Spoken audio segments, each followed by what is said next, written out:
All right, what's up, everyone? South China Morning Post here. SCMP Martial Arts. After an incredible Friday Fights 34 with the CEO and the chairman, Chatri Sityodtong. Chatri, immediate reaction to that all-timer show we just witnessed. You know, the Thai media has been labeling this all week long as this is the biggest event in history of Thailand, and that the main event was the biggest fight in 50 years. And I have to agree. I mean, and this event just blew out lights, and I just looking at some of the online concurrent numbers, you know, just on the One Championship Thailand Facebook page was 400,000 concurrent viewers. You know, it was insane. But I think you witnessed it, that the action, the electricity. You know, the stadium was on fire. I couldn't even hear myself speak for the majority of the night. You know, it was just insane energy and man, the best of the best fighters. I'm telling you, and this is like, I wouldn't say this is the best of the best Muay Thai. It's the best of the best in striking. Full stop. I don't see any strikers in the world that could stand in any striking martial art against these guys you saw tonight. First things first, let's get the controversy out of the way. Superlek missed weight. Did that dampen this fight for you? Yeah, for sure. I mean, he's missed weight 3 times now, and you know, it's because he's cutting weight wrong. He's not he's used to the old system of just dehydrating yourself, right? As opposed to descending by a proper diet. And he doesn't have a nutritionist. So it's like he's just doing everything wrong. I want to pull him aside and say to do it right so that he can, continue, professionally. Like, he's never missed weight this many times ever in his career. He's a professional. But it's just that he doesn't understand the hydration system and all that, so it made it difficult.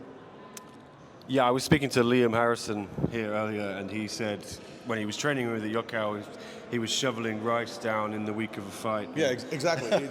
he has no clue what he's doing for nutrition. Yeah. Is he going to go up to bantamweight, or are you confident he could get it right? No, I'm going to talk to him. Yeah. I think he should stay at flyweight. I think that I think there's more to be done at flyweight for him. Some people were saying the knockdown was a bit iffy. What do you think? Was it legit?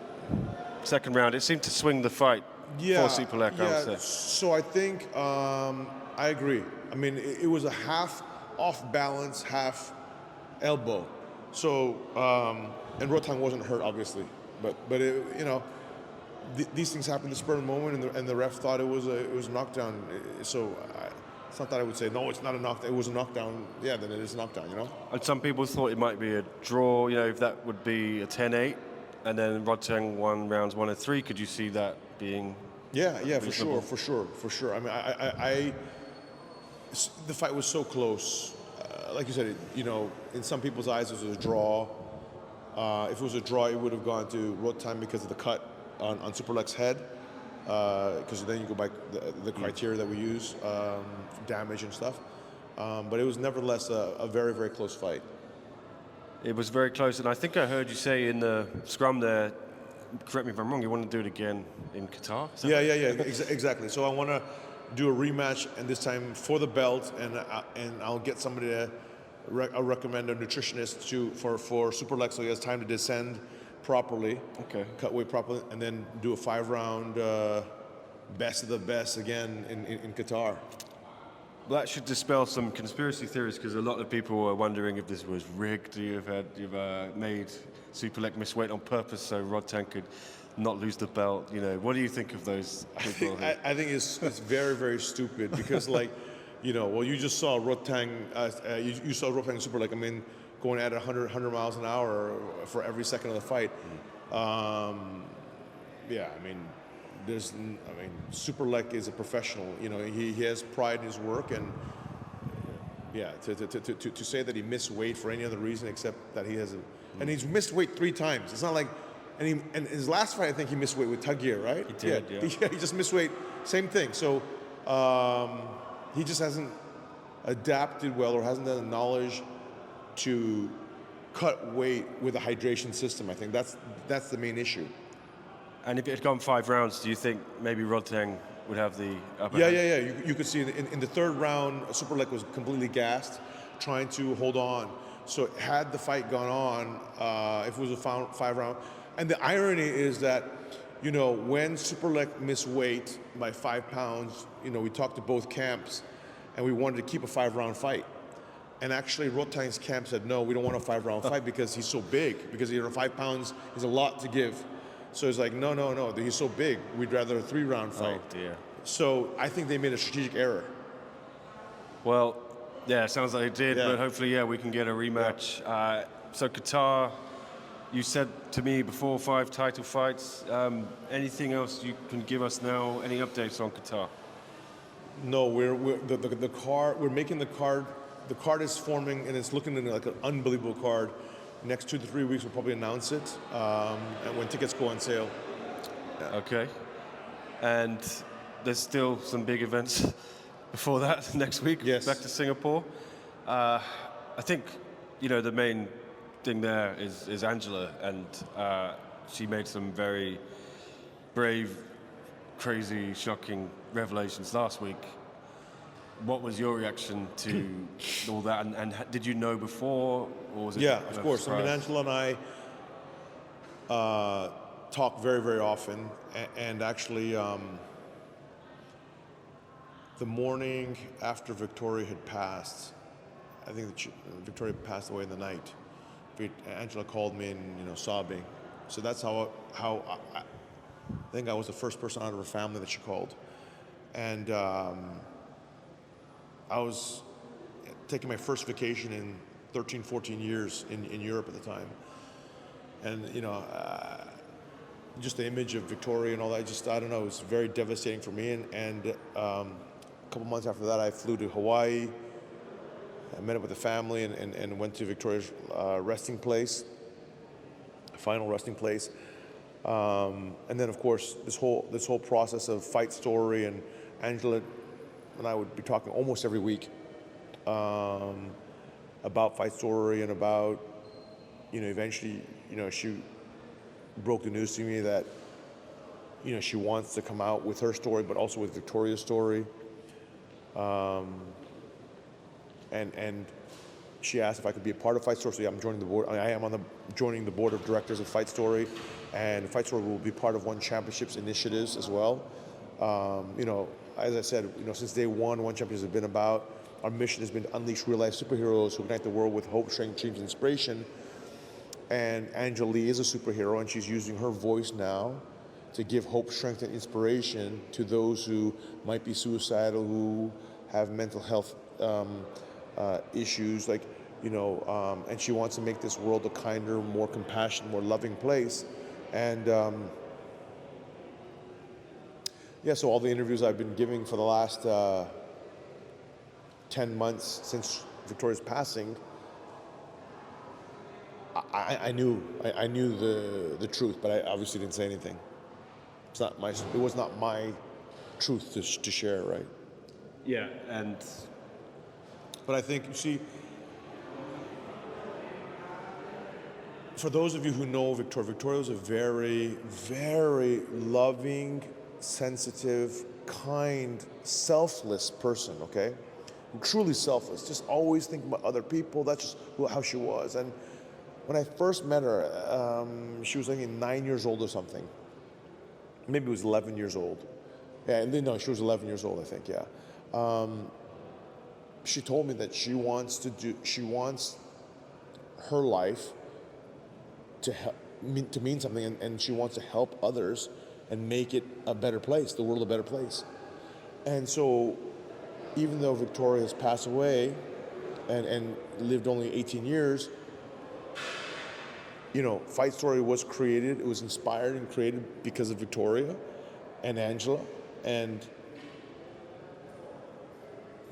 that's why Angela and I both feel so deeply about making sure we carry on Victoria's legacy of love and kindness and selflessness through Fight Story, and so Victoria lives on through Fight Story and through One Championship. And Angela revealing she also tried to take her own life in that car crash. You know, what did that make you feel like when you hear that? Because you obviously, you remember at the time, we all do. Yeah. It was horrific seeing. It was like, wow, she survived. How? I don't know, but incredible.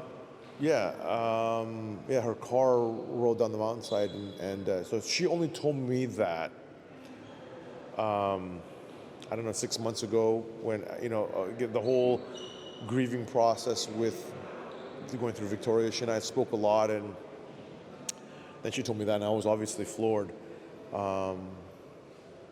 And I think she only told her parents recently as well. Like, I may be wrong, but like, she only told Bruno for the last several years. And I think she told, I can't remember, but it's just, that's why for Angela to come out to tell the whole world, probably her most deeply vulnerable and embarrassing moment, probably, but she's using that story to help inspire others and to say, hey, even a world champion martial artist, one of the baddest women on the planet, has insecurities and moments of weakness, and then